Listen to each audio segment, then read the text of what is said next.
Will, thank you very much for joining us. Obviously, at the moment, the whole squad and staff are self-isolating because of a COVID outbreak within the sort of the staff here at Dagenham. But your case is a little bit different in terms of self-isolating. Do you want to explain the reason behind your self-isolation? At the moment, I live in a flat with one of my old schoolmates. So he works in this sort of area, and obviously I needed somewhere to stay, being away from home. So we managed to team up together, and we're in a flat. So, but anyway, he's the one that actually caught the virus. So it's not me that's had it, but obviously us living together in a sort of a small space, we can't really isolate away from each other as well as we like. I mean, I've ended up being his slave, really, cooking, and he stayed in his room. I've taken his meals, anything he needs, I take to him, just to try and stay away from him as best as possible. But obviously, there's not really many places we can go, so it's sort of around here, and I just have to take his isolation period and stay indoors. Obviously difficult for you, but I suppose that's something that will resonate with a lot of our supporters, because I'm sure there's a lot of people sort of in a similar situation to you. Yeah, definitely. I mean, if some people are still like my age living at home or whatever, that their family's still going to work, if one of them picks something up, then I guess it affects the whole house. So yeah, it'll be similar to, I'd imagine, the majority of most fans and even most of the team, to be fair. They've all got families, and yeah, it's just one of those things that I guess you've got to deal with. And obviously that impacts what you can do sort of training wise. Obviously you can't go outside. I'm guessing the flat that you're in hasn't got a garden, so it's sort of a little bit difficult for you. What have you been able to do sort of during this period? Yeah, well, Juppy sent us over a plan with some sort of HIIT circuits and body weight circuits we can do at home. It's pretty similar to sort of what we get in the off season.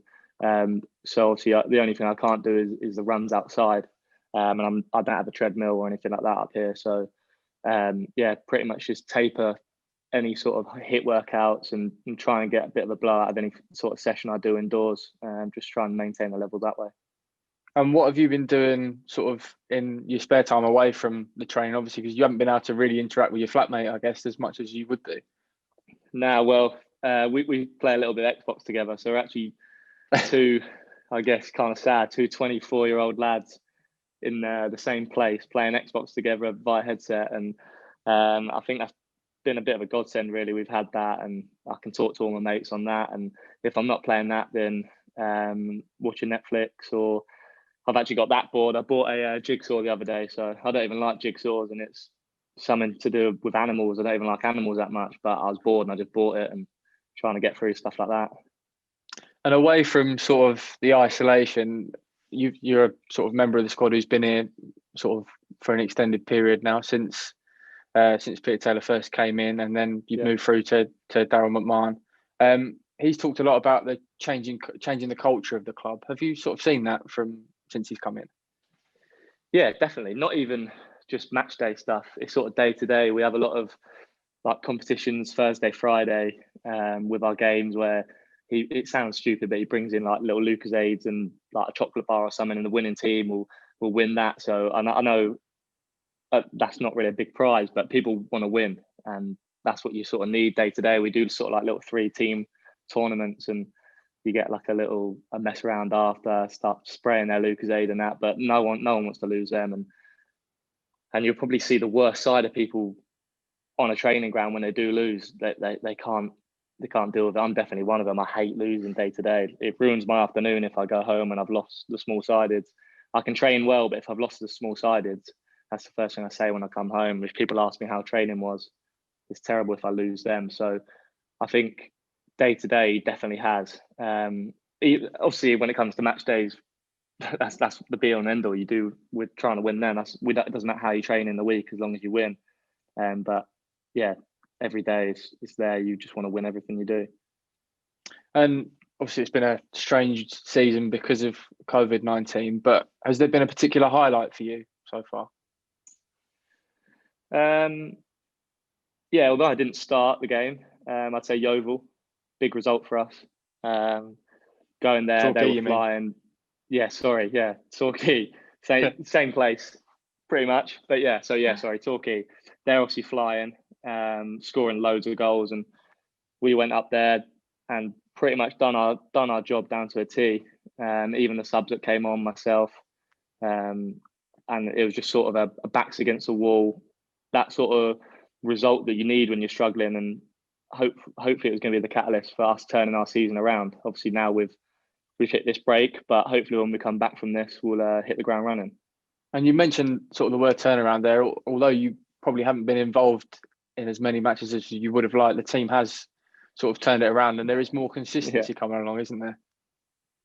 Yeah, I mean the timing is great for the team. Obviously, personally, for me, it's not great. I want to be in and around the side when they're performing well. I've mentioned it a lot of times, particularly to my dad and whoever I talk football with, that this team's going to click, and when it clicks, you have to be in the team, because if you're not, it's going to be a long wait before you get back in there. Unfortunately for me, they've picked up results. Well, I say unfortunately, but unfortunately for me, as in a playing sense, they've picked up results, and I'm going to find a big battle to get back in. But like you've mentioned before, we've got this winning mentality now that we're trying to install, and that should hopefully bring the best out of me again, to spur me back on to get back in the side. So when I'm back in there, I stay in there. I say that'll be like a good personal challenge for you and it'll keep you sort of spurring on and driving you on, won't it, to get you in that team? Yeah, definitely.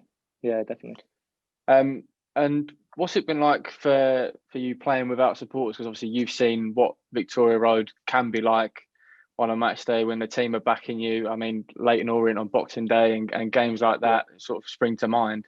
But what's it been like from your point of view playing without supporters? It sort of takes you back to the under-23s days. I only had a season of it, but I never found it competitive, and I just didn't really want to play without fans. And I think that goes with everyone. Everyone likes the fans there, especially when you're at home. They feel like the 12th man. I mean, we've had it at Aldershot in the other on the other foot, and to be fair to them, I think that might have been their first game back for their fans. Yeah. But they were very loud on the day, and that was the first time. When you come out on the pitch, I remember saying to Kenny, I was like, I've missed this, like the sound that they made. We obviously had it for one game, which was brilliant. Which was brilliant, yeah. And it's great to have them back. But we're just dying now to get them in full time when you know they're going to be there every week.